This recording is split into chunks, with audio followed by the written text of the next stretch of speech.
بسم اللہ الرحمن الرحیم۔ کتاب مظہر العجائب من الدار کی کتاب ہے، وہ صوفی ہیں دراصل، تو اس میں ایک بہت ہی پیارا سا قصہ مجھے نظر آیا۔ میں نے چاہا کچھ دوستوں کے ساتھ شیئر کیا جائے، کچھ دوستوں کے ساتھ میں نے شیئر کیا بھی ہے، باقی میں نے چاہا کہ کچھ اور دوستوں تک بھی پہنچے، تو میں نے سوچا کہ اس کی ایک ویڈیو ٹریسٹ کرتے ہیں، تو بھی میں یہ ویڈیو ریکارڈ کرنے لگا ہوں۔ ٹرانسلیشن میں نے چیٹ جی پی ٹی اور گوگل کے ہیلپ سے کی ہوئی ہے، سو ایز اٹ ایز تو نہیں ہے، لیکن میں نے اس کی بالکل وہی اصلیت کو برقرار رکھنے کی پوری کوشش کی ہے۔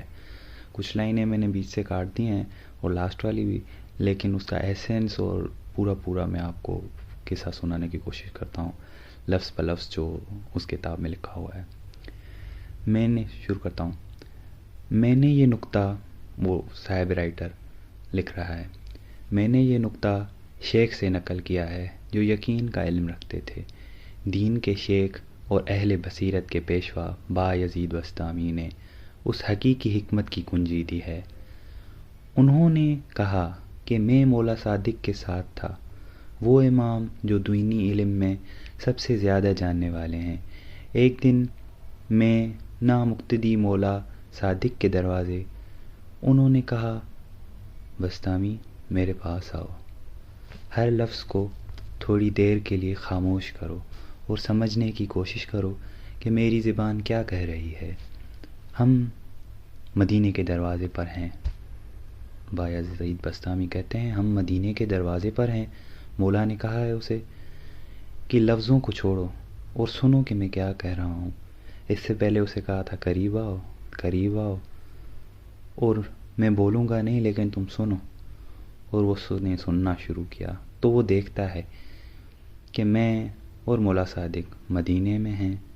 ہم وہاں ایک باب پہ کھڑے ہیں، صحابہ کی ایک جماعت کے ساتھ گزر رہی ہے، یہ لوگ بھی گزر رہے ہیں، ان کے ساتھ ایک شہنشاہ ہیں جن کی خدا نے ثنا کرتا ہے، اور جو بے مثال حسن کے حامل تھے وہ سب امیر کے چاہنے والے تھے۔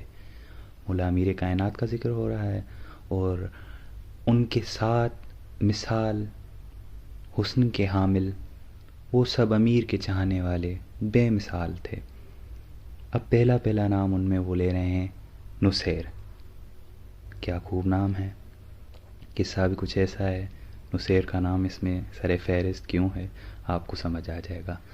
دوسرا نام سلمان، کنبر اور ابوذر، عمار یاسر، سرکار مالک اشتر، محمد بن حنفیہ، مختار، مصیب، محمد بن ابی بکر، حبیب، سعد بن عبادہ اور ابن حسیب، عبد الرحمن بن عادس۔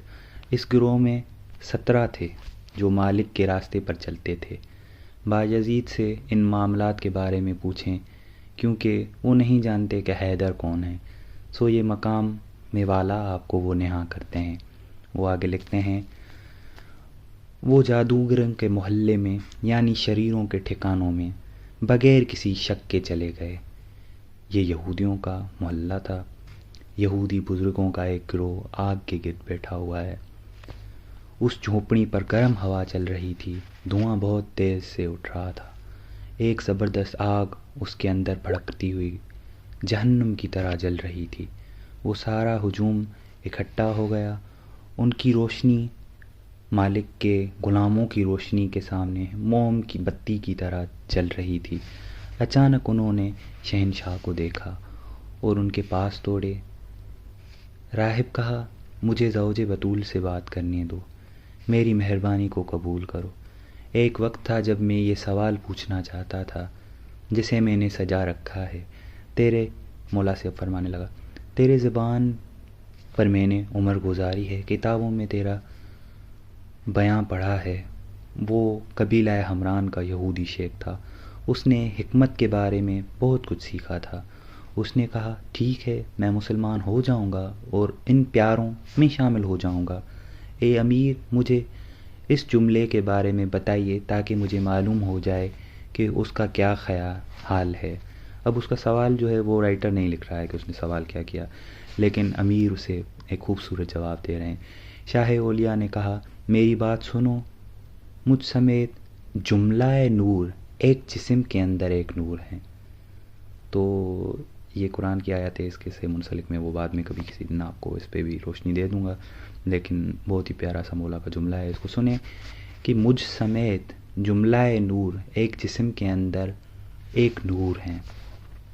آگے مولا فرماتے ہیں اس گروہ نے حق کی پیروی کی ہے، کیونکہ یہ مولا کے محبان میں سے ہونا چاہ رہا تھا، تو مولا ان کی فضیلت بیان کرتے ہوئے کہتے ہیں اس گروہ نے حق کی پیروی کی ہے اور ان کا وجود مر چکا ہے، وہ حق کی خاطر اپنی جانیں قربان کر دیتے ہیں، وہ اپنی دلوں اور روحوں کو ملام لاتے ہیں، وہی کریں گے جو حق سچ کہا، وہ اپنا پنجہ پنجہ شیر پر رکھتے ہیں، لیکن حق کا حکم مانو، کہیں ایسا نہ ہو کہ تم اس دنیا سے بھٹک جاؤ، جو صحیح ہے وہ سر نہیں قلم کریں گے، بلکہ جو صحیح نہیں اس کا سر قلم کریں گے، یہ ایک سمت میں مڑ گئے ہیں، سچائی کے راستے کے راستی ہیں، جدوجہد کریں، اس بار آپ اس تجربے میں ہوں گے، مصطفیٰ جو کہے گا کریں گے، اس خبر سے دنیا کو حیران کر دیں گے، میں جو چاہوں گا وہ بھی کریں گے، ظلم اور حسد کے گھر کو اجاڑ دیں گے، وہ سب راہ راست پر ہیں کیونکہ حسن ہمارا نظریہ ہے اور قابل قبول ہے۔ حمیری حمران نے کہا یا خیر الامم، اور اب مجھے دکھ کے بندنوں سے آزاد کر دو، کسی عاشق سے کہو کہ ہمارے اس داش خانے کے بیچ میں جائے اور اسے کچھ نہ ہو، میں آپ کی زبان پر ایمان لاتا ہوں، لہٰذا میں اور آپ کے دوستوں کے لیے روم میں احمدیت کا مہینہ مناؤں گا۔ پھر دوسرے جو اس کے ساتھ رائب تھے ان سب نے بھی کہا کہ میرے ساتھ کوئی 1,00,000 شاگرد ہیں، کسی کے ساتھ کچھ ہیں، تو پھر انہوں نے کہا کہ جی اگر ایسا ہوتا ہے تو ہم سارے کے سارے ایمان لائیں گے۔ اس بات کو سن کر اس نے کہا کہ یہ مسائل، مولا نے کہا کہ یہ مسائل خدا کی اپنی نظر ہیں۔ شہنشاہ نے ابوذر کو اشارہ کیا، کہا تم ابراہیم کی طرح جاؤ جو آگ میں سانس لینے والا ہے، جان لو کہ ابراہیم میرا دروازہ ہے اور اس پر آگ گلشن ہے۔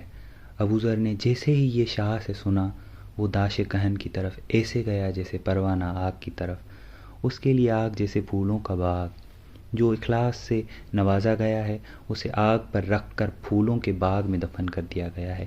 ابوذر خالص سونا تھا اس لیے صاف نکلا اور عزت دار ہو گیا۔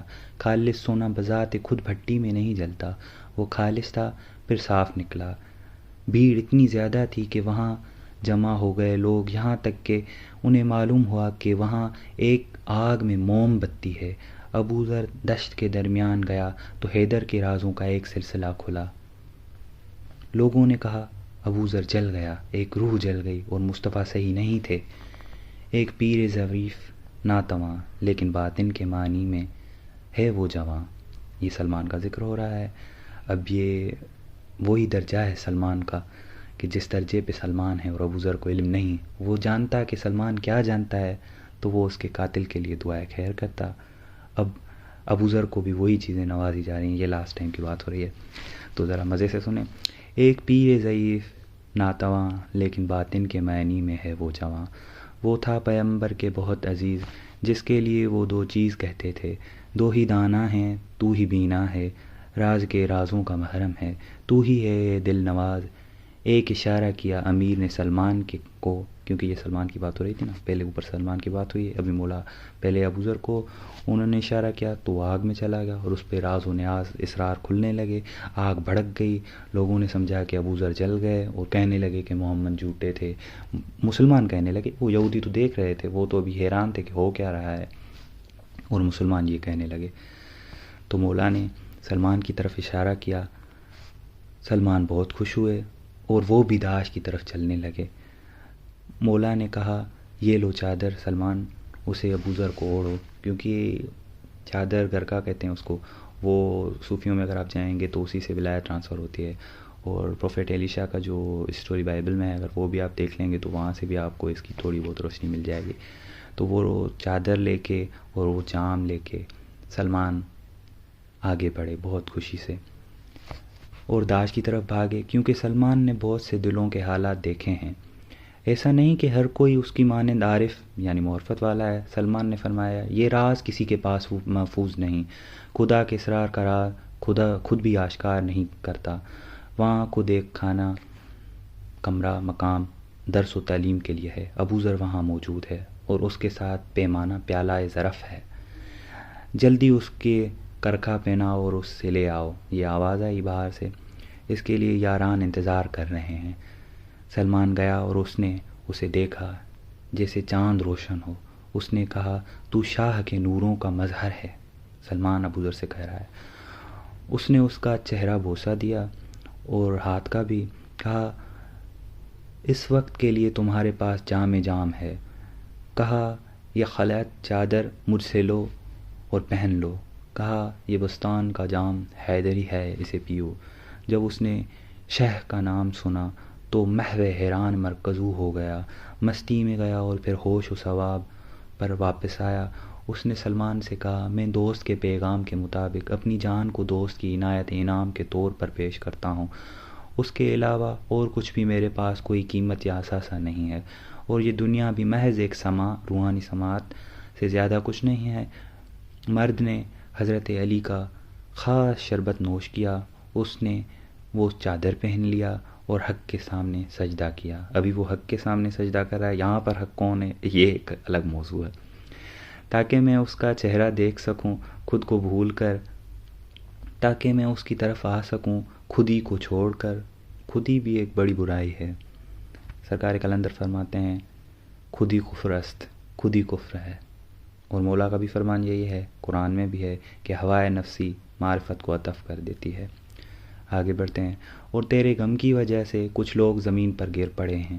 یہ سلمان اسے بتا رہے ہیں۔ جب ابو ذر نے شاہ کے انتظار کی خبر سنی کہ سلمان نے اسے کہا کہ مولا تیرا انتظار کر رہے ہیں، اس نے خود کو بے خود کر لیا اور راستے میں بڑھ گیا، یعنی کہ وہ بھاگ پڑا باہر کہ مولا میرا انتظار کر رہے ہیں، میرا۔ اس نے سلمان کا ہاتھ پکڑا اور رواں چلنے لگا تاکہ وہ گیب جہاں، یعنی کہ مولا کا ذکر ہو رہا ہے، گیب جہاں کے نزدیک پہنچے۔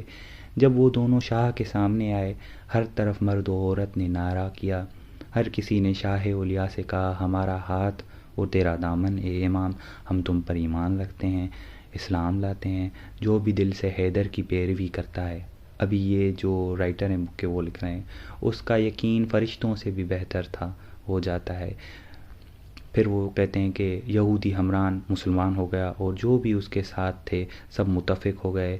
میں نے یہ اسرار مختصر کہے ہیں تاکہ تو نہ کہے کہ عطار رافضی ہو گیا، رافضی بات کرتا ہے، عطار رافضی ہے۔ آج کے لیے اتنا ہی۔ یا علی مدد۔